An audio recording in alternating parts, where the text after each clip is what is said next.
லிங்கம் தெரியுதா? தெரியுது. தெரியுது. இப்போ நம்ம லைட்டாக ஈவினிங். இப்போ நாம் வந்து தவசி குகைக்கு உள்ளே வந்துட்டோம். இதுதான் தவசி குகையோட கடைசி இடம். இங்கே ஒரு லிங்கம் இருக்குது, இங்கே விளக்கு இருக்குது. நாம் கிட்டத்தட்ட 1 மணி நேர பயணத்துக்கு பிறகு கடுமையான பாதைகளை தாண்டி இந்த தவசி குகைக்கு வந்துட்டோம்.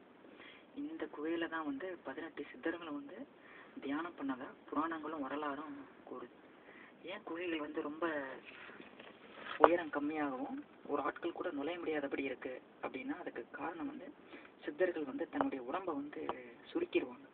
ஸோ இயற்கை சீற்றங்கள்லேருந்து தன்னை பாதுகாக்க அவங்க நினைத்த அந்த உயரத்துக்கு வந்து மாறி இந்த குகைகளை அவங்க தேர்ந்தெடுத்து அவங்க தியானத்துக்காக அதை பயன்படுத்திக்குவாங்க.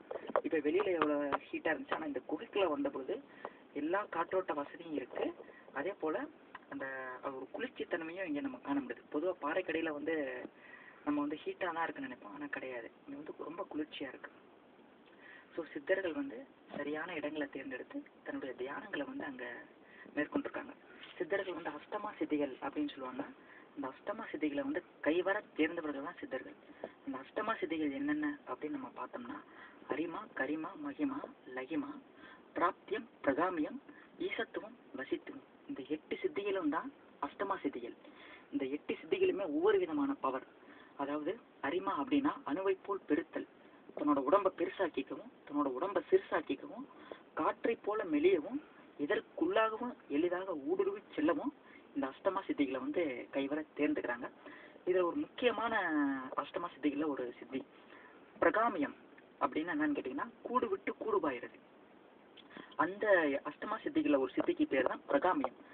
அந்த அஷ்டமா சித்திகளில் ஒரு சித்தியை வந்து எல்லா சித்தர்களும் கைவர தேர்ந்தெடுப்பாங்க. ஸோ இந்த 8 விதமான அஷ்டமா சித்திகளை வந்து கைவர பெற்று இந்த குகைகளில் அவங்க தியானத்தை மேற்கொண்டு அவங்க பயனடைந்தாங்க. தெரியுதா? முகம் கொஞ்சம் இருட்டாக தான் இருக்கு. தெரியுதா? ஈஸ்வரன் மட்டும் தெரியுதா கரெக்டாக? இப்போ நாம் எல்லாரும் சேர்ந்து அப்படியே வந்து ஒரு 1/2 மணி நேரம் தியானத்தில் ஈடுபடலாம்.